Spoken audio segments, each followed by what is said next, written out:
It's going to be some fine eating today because we're going to be grilling up 2 Wagyu ribeye steaks and making some pan-seared scallops.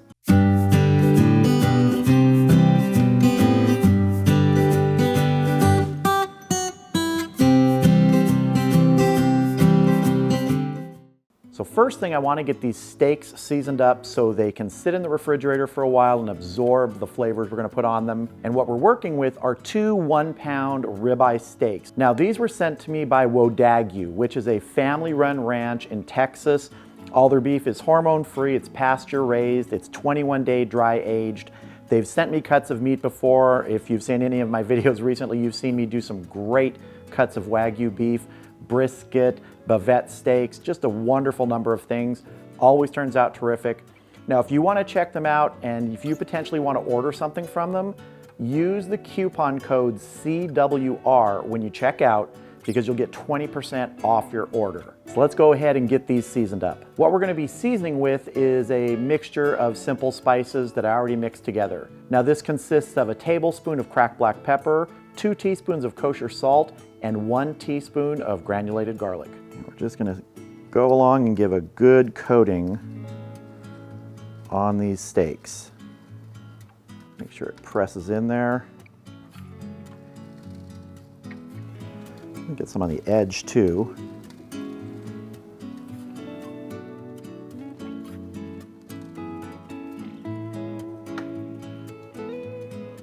All right, these look good. I'm going to transfer these to a plate. They're going to go in the refrigerator uncovered for about an hour, maybe an hour and a half before we get them out to the grill. And once these are in the refrigerator, we're going to move on to making an herbed butter, which is going to go on these steaks after they're done.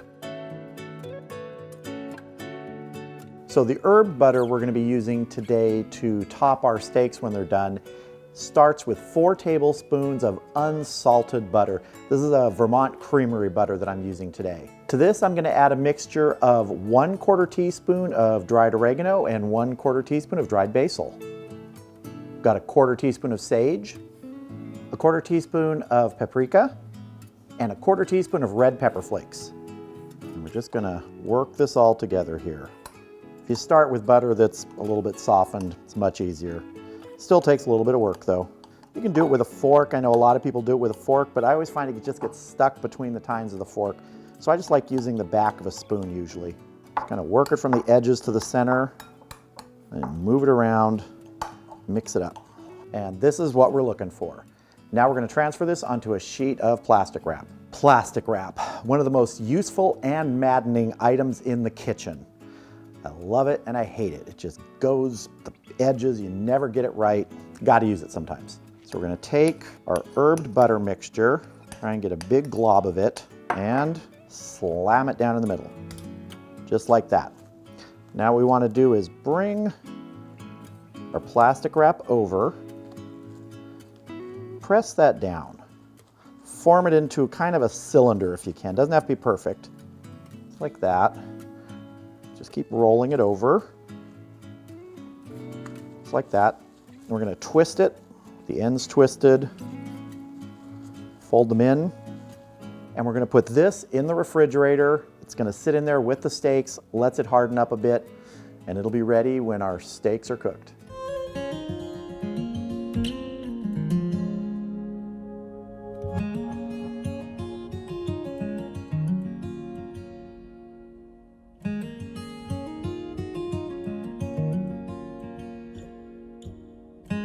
So I have the Weber Kettle set up with the vortex, and I have my cast iron pan that's been preheating in here with the kettle lid on. And we're just going to move this pan direct now to heat it up.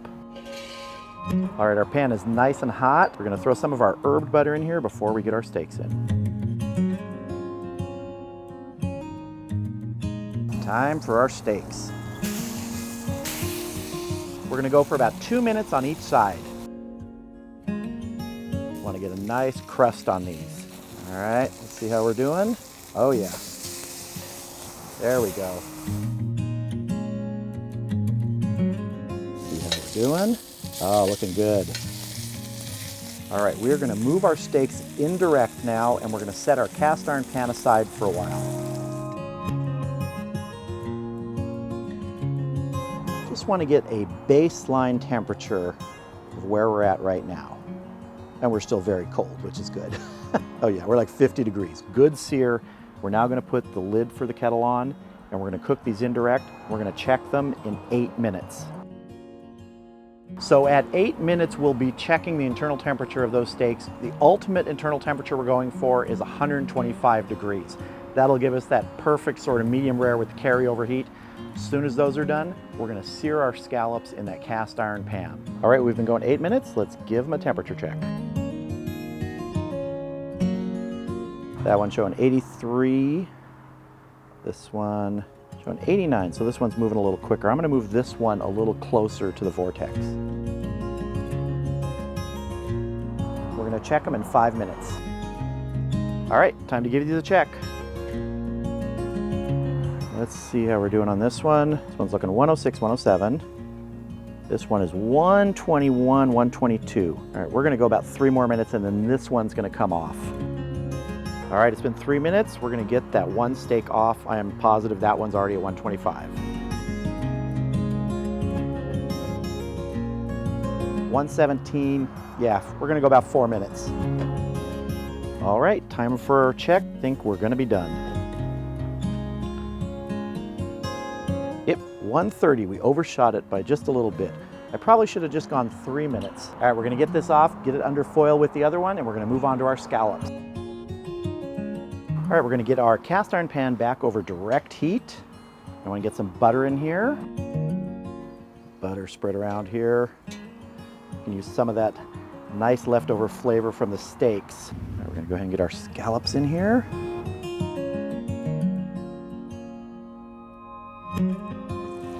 See how we're doing here. It won't take long. Pan is very hot. Just almost there. Want a little more color. All right, we're going to go ahead and give these a turn. Nice color on those. Give these a check. Just about. Little ones might be done first. Big guy go a little longer. Actually, give them one more little turn here.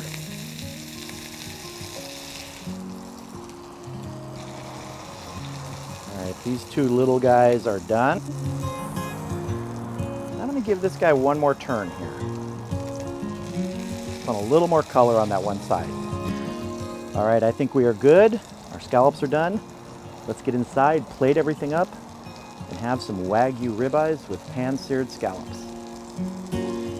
All right, here is our Wagyu ribeye, one of them. We've got our 3 scallops. What I want to do now is I want to put some of that herbed butter on top of this steak. Just a nice pat of that butter and let it start melting. And for our scallops, I'm going to put a little bit of lemon zest, because that is a nice additional little punch of flavor on the top of these. We already have some really nice butter flavor on those scallops from the cast iron pan. I just want to spread this butter around a little bit on top of this Wagyu ribeye. And now it's time to cut into this. So I'm just going to go straight across here. Oh yeah, we're going to slide the scallops out of the way here so we can see this. Nice, medium rare, looks really good. Came just the way we wanted it. Let me turn this way too so you can see that. That 125 to 130 is really the perfect range for something like this if you like that medium rare. And as you can see, perfect color in there. Using a temperature probe really helps. If you're one of those people that can do it intuitively, more power to you. I'll continue using a temperature probe. But there's nothing more to say here. It's time to taste. All right, the first thing I'm going to try is one of those scallops. So let's see. Ooh, that basically dissolved. Very tender, great flavor from that cast iron pan and all the beef pieces that were in there.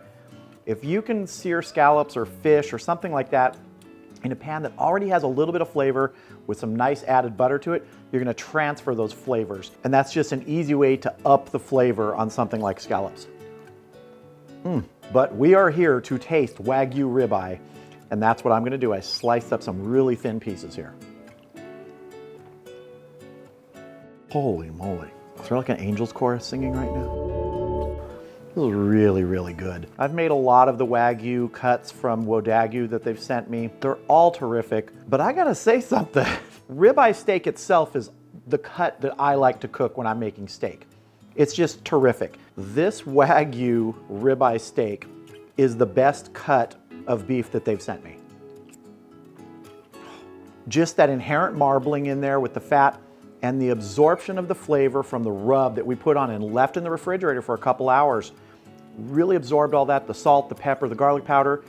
It just enhances the beefy flavor here, and giving it that sear in the cast iron pan is the way to go.